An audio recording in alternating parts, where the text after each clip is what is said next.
ভালোবাসা পেয়েছে অ্যান্ড আমার এই গল্পের প্রথম প্রাপ্য অ্যাওয়ার্ড হিসেবে। সো এই তো। পারিবারিক গল্প যে মানুষ এখনো দেখে এটার প্রমাণ আসলে এই কাজটা কাজটার অভিজ্ঞতা কেমন ছিল বা ওই সময় কি মনে হয়েছিল আসলে এত মানুষের হৃদয় কি স্পর্শ করবে? সত্যি বলতে আমাদের এক্সপেকটেশনের বাহিরে এটা মানুষ পছন্দ করেছে। আমরা শুটিংয়ের সময় বুঝেছিলাম যে কিছু একটা ভালো কিছু হবে, এদের একটা ভালো প্রজেক্ট যাবে।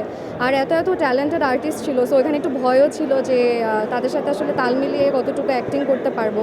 বাট প্রত্যেকটা ক্যারেক্টার আমরা এত মজা করে শুটিং করেছি। And credit goes to my director Raj ভাইয়া।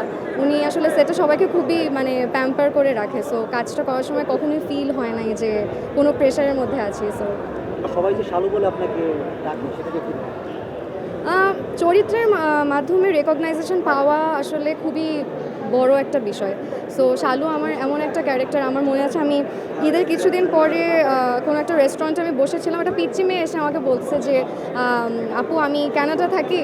তখন ওনার মা এসে বলে যে ও শালু শালু করে আমাকে ডাকছিল। সো ওর মা আবার পরে আমাকে বলতেছে যে আমার মেয়ে সারাদিন এই নাটকটা দেখে and every one cried after watching this drama. So আপনার একটা সিগনেচার নাম ছিল সুহাসিনী, সেই জায়গা থেকে শালু মনে হচ্ছে একটু ইদানিং একটু বেশি ছাড়িয়ে গেছে, মানে এটাকে আপনি লক্ষ্য করছেন কিনা? হ্যাঁ, বলা যায়। রিসেন্টলি আমি একটা নাটক করেছি হৃদয়ের গভীরে, ওখানে রাহা ক্যারেক্টারটা সেটাও একটা আলাদা আমার জন্য পরিচয় দিয়েছে। But Suhasini will always be special to my heart.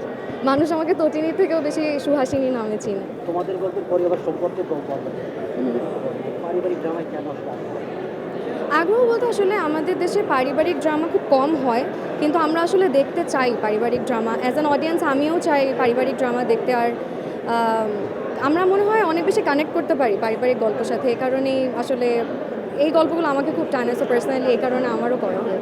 সামনে ভালোবাসা দিবস, নতুন একটা বছর শুরু হলো, কাজের প্ল্যান বা একটা পরিকল্পনা যদি করতেন কীভাবে?